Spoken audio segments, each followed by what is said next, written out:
Tadi kami sudah bicara panjang lebar dengan Presiden. Saya, Bung Said Iqbal, dan Bu Eli Rosita Silaban sebagai Presiden KSBSI. Langkah-langkah badai PHK yang sudah mulai terjadi dan akan terjadi ke depan. Dan juga banyaknya THR yang tidak dibayarkan oleh pengusaha.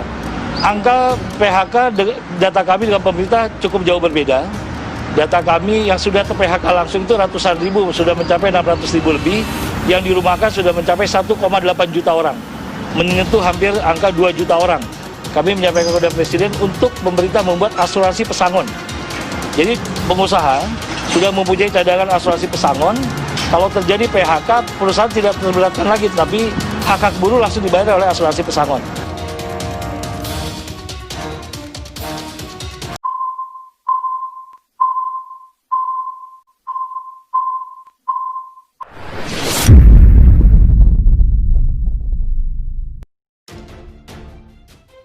Presiden KSBSI desak pemerintah tindak tegas kasus PHK sepihak di BUMN. Pemerintah diminta untuk menindak tegas kasus pemutusan hubungan kerja atau PHK yang dilakukan secara sepihak oleh perusahaan BUMN. Permintaan itu sebagaimana disampaikan Presiden Konfederasi Serikat Buruh Seluruh Indonesia KSBSI Eli Rosita Silaban menanggapi data yang telah dipublikasikan oleh pemerintah tentang adanya PHK dan dirumahkannya karyawan 3.225 orang di 9 BUMN sejak Februari hingga Juli 2020. Menurut Eli, pemerintah harus menindak kasus PHK yang dilakukan secara sepihak oleh perusahaan BUMN seperti data tersebut. Apakah tidak ada jalan keluar yang lain? Misalnya memangkas anggaran yang dirasa tidak perlu, seperti tunjangan-tunjangan para pejabat di tubuh BUMN. Ujar Eli Rosita Silaban kepada kantor berita politik Ermol Rabu 12 Agustus. Eli turut mempertanyakan sikap perusahaan BUMN yang sudah melakukan dialog atau tidak secara bipartit sebelum akhirnya melakukan PHK. Melakukan PHK juga ada prosedurnya yang jelas yang harus diikuti sesuai dengan Undang-Undang 13/2003 tentang ketenagakerjaan, katanya. Eli kemudian mencontohkan persoalan yang ada di perusahaan pengangkutan Jakarta atau PPD, di mana para karyawan sudah melakukan aksi untuk mempertanyakan alasan PHK, namun para karyawan tidak menemukan jawaban. Bahkan katanya, para korban PHK yang mayoritas driver meminta pihak perusahaan untuk segera membayar upah selama 3 bukan yang ditangguhkan dan belum dibayar sama sekali. Ternyata, masalah lainnya adalah perusahaan belum membayarkan kekurangan gaji karyawan sesuai UMP dari tahun 2016 hingga 2020. Nah, bagaimana dengan semua ini? Apakah ketika di PHK kekurangan itu dihitung semua, ditambahkan dengan peraturan sesuai Undang-Undang 13? Heran Eli. Dengan demikian, Eli meminta agar pemerintah tegas melakukan tindakan kasus PHK secara sepihak. Karena PHK membuat banyak buruh tidak menerima uang pesangon sesuai dengan Undang-Undang Ketenagakerjaan. Apalagi, Menteri BUMN Erick Thohir sendiri pernah berkomitmen tidak akan ada PHK di saat perampingan perusahaan di tubuh BUMN.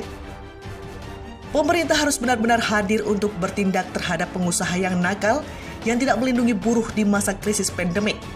Anggaran COVID-19 yang begitu besar seharusnya menyasar kepada masyarakat rentan, seperti para buruh korban PHK, pungkas Eli. Relawan Jokowi lakukan reshuffle, marah-marah bukan solusi. Sebanyak 50 organisasi relawan yang tergabung dalam relawan Jokowi Ma'ruf Bersatu Jaga Jokowi, RBJJ, mendesak Presiden Joko Widodo segera bertindak tegas dalam mengambil sikap. Relawan mengaku kecewa lantaran Jokowi kerap marah-marah tanpa ada aksi nyata melakukan perubahan di kabinet pemerintah.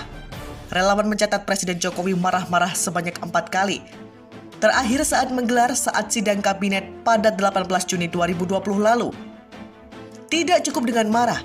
4 kali marah tapi tidak ada perubahan kabinet yang berjalan begitu saja, kata Koordinator RBJJ Aidil Fitri di kawasan Cikini, Jakarta Pusat Selasa 11 Agustus. Atas dasar itu, Aidil Fitri meminta Presiden Jokowi bersikap tegas. Salah satu caranya dengan melakukan reshuffle Kabinet Indonesia Maju, sebab marah-marah bukanlah solusi atas permasalahan yang terjadi. Jadi kita minta beliau bersikap tegas saja. Kalau mau reshuffle itu kan hak prerogatif beliau. Benar-benar itu yang kami harapkan, tegasnya.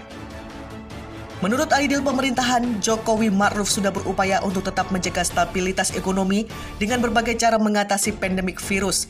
Tetapi tidak semua pembantu presiden terutama di bidang ekonomi mampu memberikan yang terbaik dan menunjukkan kinerja seperti yang diharapkan. Bahkan, lanjutnya ada pembantu Jokowi yang terus memperburuk situasi. Hal ini terjadi di Kementerian Badan Usaha Milik Negara BUMN. Dengan aset 8.000 triliun rupiah, seharusnya BUMN menjadi penopang utama dan faktor penting untuk bisa ikut memutar roda perekonomian negara, katanya. Dengan aset 8.000 triliun rupiah, seharusnya BUMN menjadi penopang utama dan faktor penting untuk bisa ikut memutar roda perekonomian negara, katanya. Dari BUMN induk, anak dan cucu total ada 1.200 BUMN dengan tidak kurang 7.200 direksi dan komisaris. Ada BUMN pertanian, perkebunan, pangan, gula, persenjataan, transportasi, perbankan, pariwisata, industri kereta api, produksi garam hingga kondom. Dalam situasi krisis ekonomi seperti sekarang, ketika pertumbuhan ekonomi anjlok menjadi minus 5,32, menjadi bukti BUMN ternyata tidak mampu menjadi benteng ekonomi yang kuat. Di sisi lain, kenyataan kita dalam 2 bulan terakhir ini, BUMN justru menjadi kementerian paling gaduh, jelasnya. Atas dasar itu, RBJJ mendesak Presiden Jokowi untuk segera meresafel Menteri BUMN Erick Thohir, sebab Erick Thohir kerap mengeluarkan kebijakan-kebijakan yang membuat gaduh. Kami, RJBB meminta agar Presiden segera melakukan reshuffle terhadap Menteri BUMN Erick Thohir dikarenakan kegaduhan, tegasnya. Kegaduhan yang dilakukan oleh Erick Thohir antara lain membiarkan rangkap jabatan direksi BUMN hingga pernyataannya yang ogah menjadi relawan uji coba vaksin COVID-19.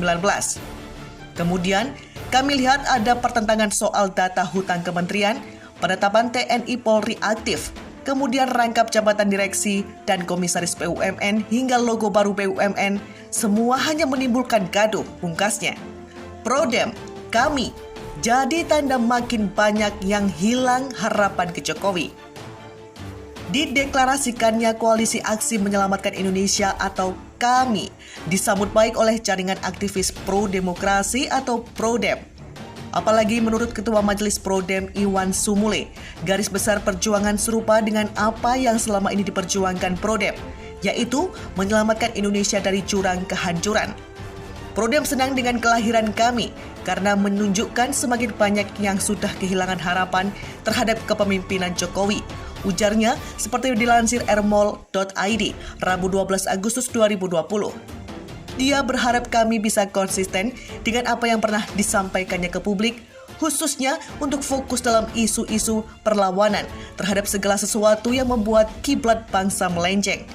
Semoga kami bisa konsisten dan lebih fokus dalam isu-isu perlawanan. Harapnya, dia menambahkan kepemimpinan Jokowi saat ini sudah tidak lagi memberi harapan kepada rakyat. Terlebih ekonomi bangsa yang dijadikan meroket justru nyungsep hingga ke angka minus 5,3% di kuartal 2 2020. Belum lagi sebaran wabah corona yang juga melandai di tanah air, yang membuat rakyat harus terus bergelut dengan dampak kesehatan dan ekonomi yang ditimbulkan. Apapun kebijakan pemerintahan Jokowi hari ini, tak ada yang memberi dampak perbaikan terutama terhadap perbaikan ekonomi rakyat dan negara, tegasnya. Mahfud sebut erupsi era reformasi makin banyak dibanding Orba. Menteri Koordinator Bidang Politik Hukum dan Keamanan Mahfud MD menyebut korupsi di era demokrasi lebih ganas dibandingkan saat Orde Baru. Korupsi di era demokrasi bahkan lebih terstruktur. Faktanya korupsi makin banyak. Sejak era reformasi, korupsi makin kurang nggak dari Orde Baru? Tidak, itu makin banyak, kata Mahfud dalam telekonferensi di Jakarta Selasa 11 Agustus 2020. Mahfud membandingkan perilaku korupsi saat era Orde Baru dengan masa demokrasi. Menurut dia saat Orde Baru, korupsi dibangun melalui sistem otoriterisme yang membuat korupsi hanya akan dilakukan oleh orang yang berkuasa di negeri. Namun pada saat demokrasi, korupsi dilakukan secara berjamaah. Tiap orang bisa melakukan korupsi dengan dalih demokrasi. Sekarang semua orang karena demokrasi, karena kebebasan itu sudah melakukan korupsinya sendiri-sendiri melalui berbagai bidang, ujar Mahfud. Contoh lain sikap korupsi di tengah demokrasi yakni lobi-lobi pasal. Mahfud menilai lobi-lobi pasal sudah sering terjadi antar anggota parlemen. Misalnya gini, kalau mau membuat sesuatu yang salah, dibuatlah undang-undangnya melalui DPR. Berdebat, akhirnya tawar-menawar. Kalau Anda masukkan pasal ini, nanti saya masukkan pasal itu. Kalau Anda minta ini, nanti saya minta itu, ujar Mahfud. Menurut Mahfud, sikap koruptif ini bukan didasari oleh sistem ideologi negara. Namun kata dia, sikap koruptif terlahir dari sikap tamak pemimpin lembaga atau instansi negara. Karena jalan untuk korupsi itu seringkali disepakati melalui kekuatan formal demokratis. Sehingga disitulah korupsi itu masuk, ujar Mahfud.